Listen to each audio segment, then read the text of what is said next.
it is time to fold over our bold fold and sew it into place. This side I've already done, as you can see. It's just going to look like this. This is obviously the wrong side of the garment.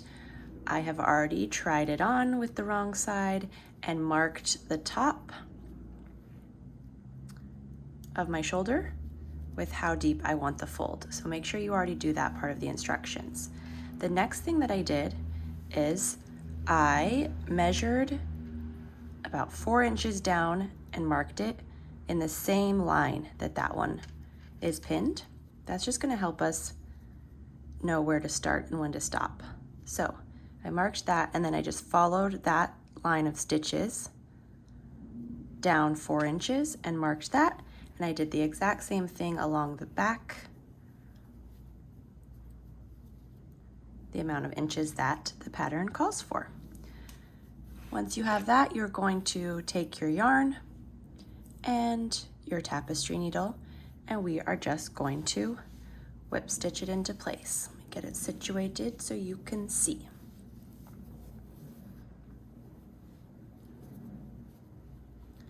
All you do is you make sure that you line up the stitch that's marked with the edge.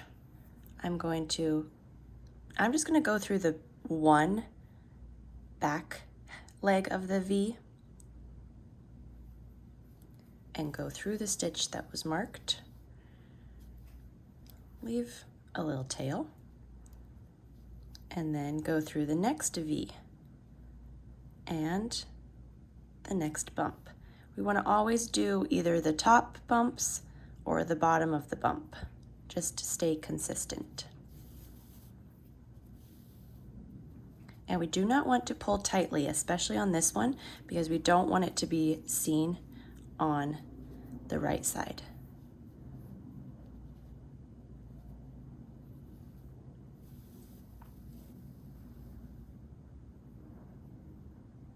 Through the V, and always staying in the same line of bumps, the same row.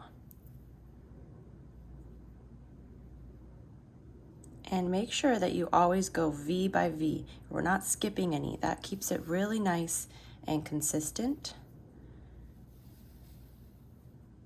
And see how I'm really not pulling. I'm doing this as light and loose as I can.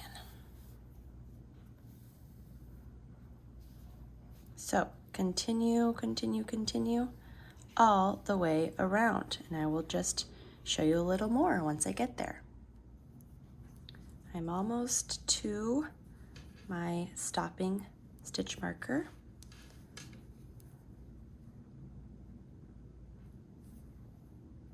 And the top shoulder stitch marker was another way to make sure that I'm still in the same row lined up.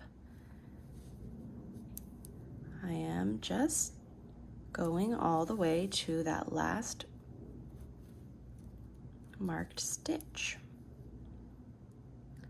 I then like to try it on to make sure that it's folded how I want before I weave in my ends. So just make sure to do that. Okay, that was the last stitch. You can see how it looks on the inside. It's really nice and neat. And then on the right side, it's quite invisible. And when you block it, it'll be even neater. So all you're gonna do is then just weave in your end. I'm gonna trim this so that I'm not weaving in a ton. And for the fold, I'm going to try to kind of weave in my end inside the fold as much as I can, or just along the edge so that it is as invisible as I can. And that is all you're gonna have to do. Let me show you the right side. Boom, boom. We got some bold folds.